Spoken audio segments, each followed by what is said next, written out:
Mesdames, Messieurs, bonjour et bienvenue dans ce journal. Le communiqué publié le 20 juillet dernier par le ministre de la Justice, Constant Mutamba, stipulant que les églises devraient avoir une distance de plus de 200 mètres, mais aussi tout pasteur voulant œuvrer dans son ministère devait être menu de documents adéquats. Et ceci n'a pas laissé indifférent le chrétien de la ville-province de Kinshasa qui ont réagi dans ce reportage. La décision là, c'est vraiment du meilleur par rapport aussi aux désordres par rapport aux gens là qui travaillent à les églises, et les pasteurs, tout ça. C'est vraiment une décision très bonne et très meilleure. Sauf que l'application, ça doit être avec nos policiers, ça sera vraiment une COP pour eux, pour gagner quelque chose. Mais à part ça, cette décision est meilleure pour éviter aussi les tapages, toutes sortes de tapages. Normalement, une église doit être en ordre avec tous les jugements. C'est une façon aussi d'être en ordre pour aussi enseigner d'autres personnes soit en ordre. Merci beaucoup. Bon, moi personnellement, j'ai trouvé que l'idée est très bonne par rapport à ce que le ministre a eu comme décision.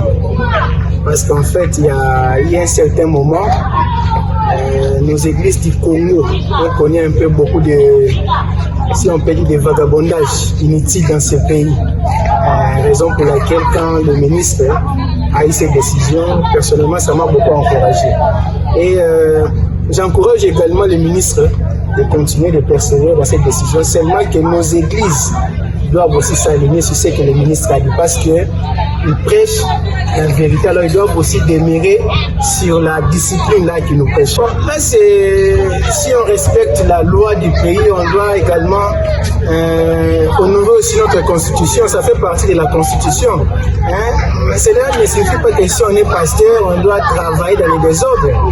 Vous voyez, alors les documents couvrent quand même l'église elle-même. C'est aussi un grand avantage pour l'église. Ça nous permet d'avoir une identification claire par rapport aussi aux arnaques que nous avions connues d'autres fois dans ce pays. Surtout qu'aujourd'hui, la plupart des serviteurs de Dieu ne sont pas là pour les salut des âmes, mais sinon pour leurs propres boutiques, remplir leurs ventes. Donc l'idée est très bonne, moi j'encourage ça aussi. Merci, monsieur Sam. Moi, c'est moi qui vous remercie de m'avoir honoré. Un autre chapitre, la persécution dans le monde, une barbarie non dénoncée qui continue à battre son plein avec un statistique de plus de 350 millions de cas, soit un chrétien sur 7. C'est alors que l'ONG Portes Ouvertes est allée à la rencontre de Latifa et Sarah, victimes de cette violence, et l'équipe de Messages Évangéliques Télévision s'est également intéressée aux faits. Du jour au lendemain, la persécution chrétienne fait un grand ravage dans le monde.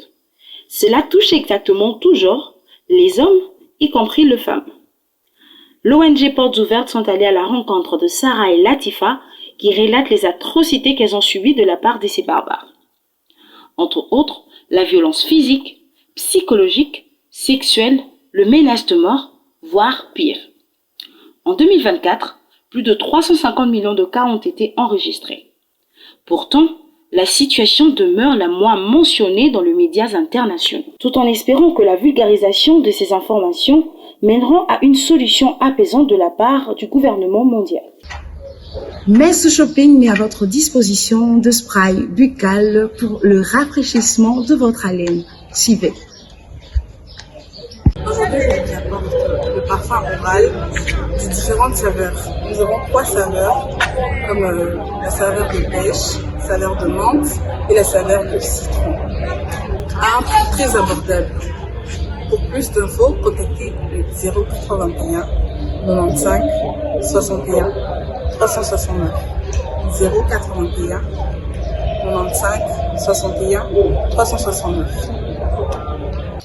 Nous sommes arrivés à la fin de ce journal, mesdames et messieurs. Merci de m'avoir suivi. C'était Ruth Ballet à la présentation. Je vous donne rendez-vous très prochainement. Au revoir.